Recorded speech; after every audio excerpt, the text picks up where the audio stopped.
Hello everyone, welcome to Shiksha's learning hub. दोस्तों, 2021 में रीट परीक्षा का जो एग्ज़ाम हुआ था उसमें जो सेकेंड लैंग्वेज इंग्लिश के जो प्रश्न पूछे गए थे 30 क्वेश्चंस, उनको हम सॉल्व करेंगे। आप देख सकते हैं मेरे पास रीट का ही पेपर मैंने लिया हुआ है। तो इसमें थर्ड सेक्शन में सेकेंड लैंग्वेज इंग्लिश के जो 30 क्वेश्चंस पूछे गए थे उनको हम आज देखने वाले हैं। तो आइए शुरू करते हैं। फ्रेंड्स, इन क्वेश्चंस के आंसर जो हैं वो माध्यमिक शिक्षा बोर्ड के द्वारा जारी की गई आंसर की से मैच कर लिए गए हैं, तो आप निश्चिंत रहें। तो आइए शुरू करते हैं। क्वेश्चन 161 जो क्वेश्चन है, remedial classes play an important role for. Remedial classes जो हैं वो एक इम्पॉर्टेंट रोल निभाती हैं किसमें? ऑप्शंस देखिए। A society, B bright students, C disabled ones, D intelligent once.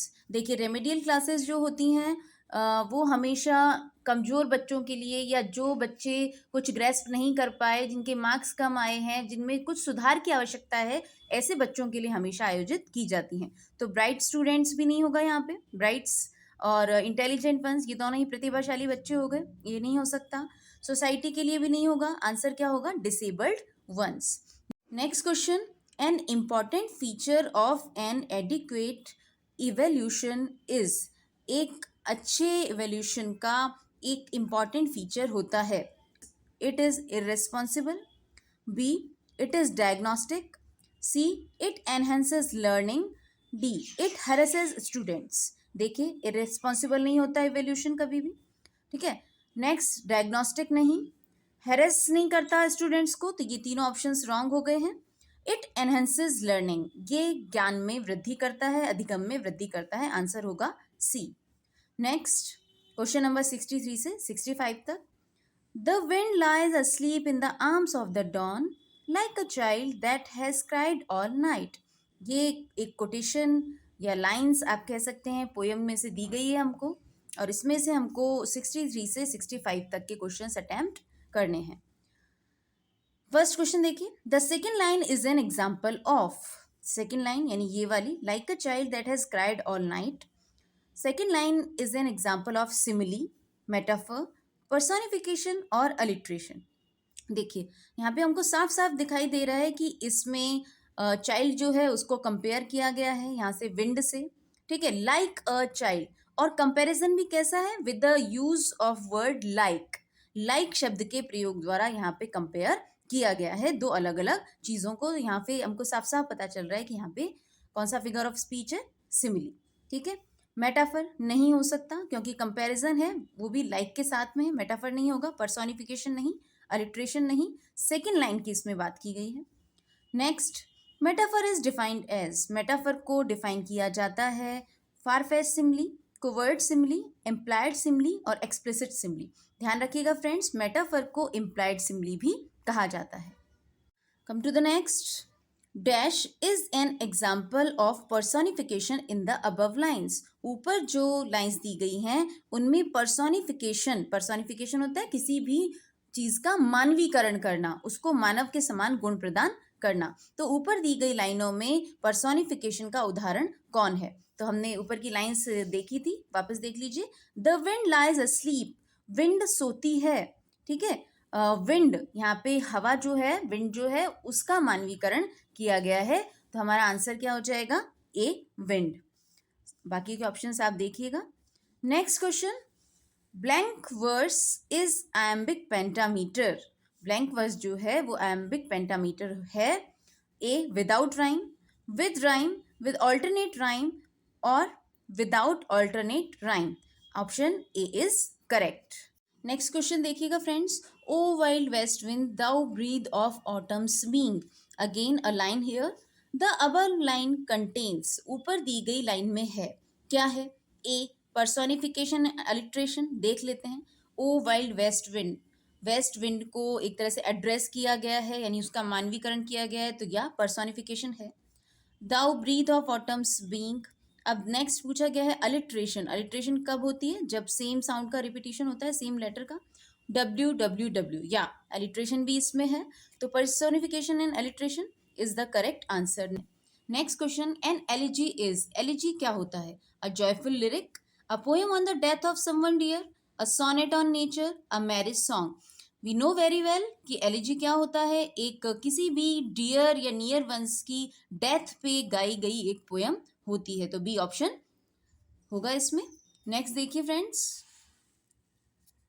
The speaker narrator in the pastoral elegy is, pastoral elegy का speaker या नरेटर कौन होता है? A musician, a painter, a shepherd और sculptor. Answer B is correct, a shepherd. Next, dash is the rhyme scheme of English sonnet. English sonnet की rhyme scheme क्या होती है? फ्रेंड्स अच्छे से ध्यान रखिएगा, इंग्लिश सोनेट की राइम स्कीम होती है A B C D E F G G. Next question, the drama that developed from religious rituals was. Answer होगा C, medieval drama. Next question, ये जो आपको सिंबल्स दिखाई दे रहे हैं, is the correct transcription of, ये एक फोनेटिक ट्रांसक्रिप्शन दिया गया है और हमसे पूछा गया है ये किस शब्द का फोनेटिक ट्रांसक्रिप्शन है। तो करेक्ट आंसर देखिए फ्रेंड्स, इसमें दो ऑप्शंस सही माने गए हैं, बी एंड सी। ठीक है, ये दोनों ऑप्शंस इसमें सही माने गए हैं, BERRY और BURY। नेक्स्ट है, एग्जिस्ट इज ट्रांसक्राइब्ड एज। अब यहाँ पे वर्ड दिया गया है और ट्रांसक्रिप्शन हमसे पूछा गया है कि फोनेटिकली इसको कैसे लिखेंगे। एग्जिस्ट, इसको भी दो ऑप्शंस इसमें करेक्ट माने गए हैं बोर्ड द्वारा, ये सी ऑप्शन एग्जिस्ट और एग्जिस्ट, ये दोनों ऑप्शंस इसमें करेक्ट माने गए हैं।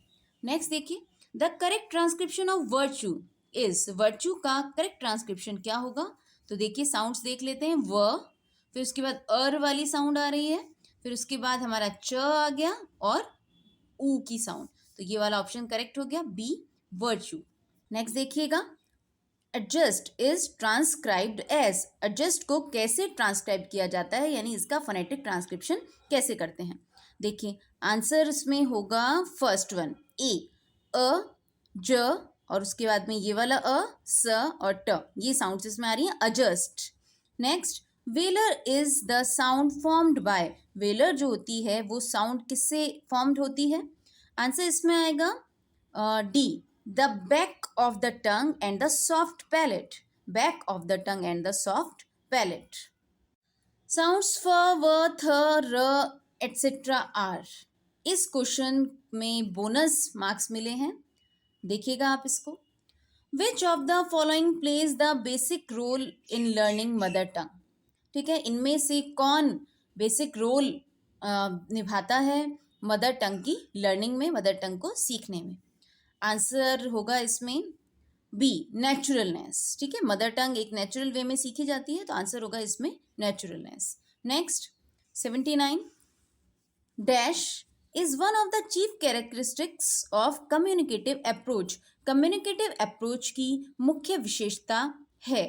आंसर होगा इसमें C option, learners learn the target language as mother tongue. Next question, linguistic variability और multilingualism is a dash to acquire the knowledge of foreign language. Linguistic variability and multilingualism is a tool, एक माध्यम है। ठीक है, 80 का answer होगा C. The basic remedial English में cover, answer होगा इसमें option C, both A and B, यानी vocabulary and reading comprehension both. 82, dash I was no better than a dead man, I was alive and was able to reach the store. इसमें option देख लीजिए, though, if, yet, moreover. Answer option A is correct, though I was no better than a dead man, I was alive and was able to reach the shore. Next, measles dash an infectious disease, measles एक बीमारी का नाम है और ये singular number है, इसमें option B correct होगा, is measles is an infectious disease. 84, my friend and his father, to persons हो गए, एक तो मेरा फ्रेंड एंड हिज फादर, यानी ये प्लूरल नंबर हो गया, डैश मीटिंग अस टुमारो। ठीक है, तो यहाँ पे आर आएगा, इज नहीं आएगा, विल और हैव तो बिल्कुल नहीं। ठीक है, option A is correct. The fisherman cast his net for 2 whole days but dash not get a good lot. अब देखिए इसमें कैन नहीं आ सकता क्योंकि पास्ट टेंस की बात हो गई है। ठीक है, माइट नहीं आएगा, मे भी नहीं आएगा, इसमें आएगा could, but could not get a good lot. Next, Ravi's uncle guided him how he dash should attempt his test. Answer होगा B option. Flying is the face of means, ये एक लाइन आपको दी गई है. Flying off in the face of, ठीक है. ये जो फ्रेज है इसका मीनिंग होगा रिस्पेक्ट, प्रे, रिवॉर्ड और insult.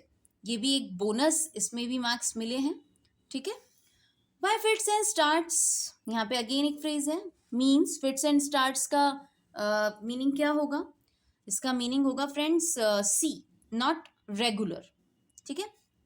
Next question, read the following passage and answers the questions. एक छोटा सा 3 लाइंस का पैसेज यहाँ पे दिया गया है और हमसे कुछ क्वेश्चंस पूछे गए हैं. Dash may be an appropriate title for the given extract. ऊपर दिए गए एक्सट्रैक्ट का एक अप्रोप्रिएट टाइटल क्या होगा? तो ये जो हमारा छोटा सा पैसेज दिया गया है ये टाइम मैनेजमेंट के ऊपर है, तो इसका आंसर होगा C, time management. His father never starved, but he could not cast any doubt on the story, so he had to make an effort to hold his tongue. The linking devices used in the above extract belong to. ऊपर दिए गए extract में linking device जो है वो use किए गए हैं कौन से? आंसर होगा इसमें option D, contrast and consequence. तो फ्रेंड्स ये थे 30 क्वेश्चंस जो कि रीड लेवल सेकंड में सेकंड लैंग्वेज इंग्लिश में आपसे पूछे गए थे. तो आई होप कि आपने इनको अच्छे से पढ़ा होगा. आप दोबारा देखिएगा, इस तरह के क्वेश्चंस आपके अब जो जुलाई में जो एग्ज़ाम होने वाला है उसमें भी इसी तरह के क्वेश्चंस पूछे जाएंगे. कौन कौन से आपके टॉपिक से कौन कौन से क्वेश्चंस पूछे गए थे एक बार उनको गौर कीजिएगा. जैसे फोनेटिक सिंबल्स से भी काफ़ी क्वेश्चंस पूछे गए हैं, इसमें फिगर ऑफ स्पीच से भी पूछे गए हैं. तो एक बार आप इनको ज़रूर देखिएगा. आई होप कि आपको वीडियो पसंद आया होगा. तो वीडियो को लाइक शेयर जरूर कीजिएगा और चैनल को सब्सक्राइब भी कीजिएगा. मिलते हैं नेक्स्ट वीडियो में. Till then take care and bye bye.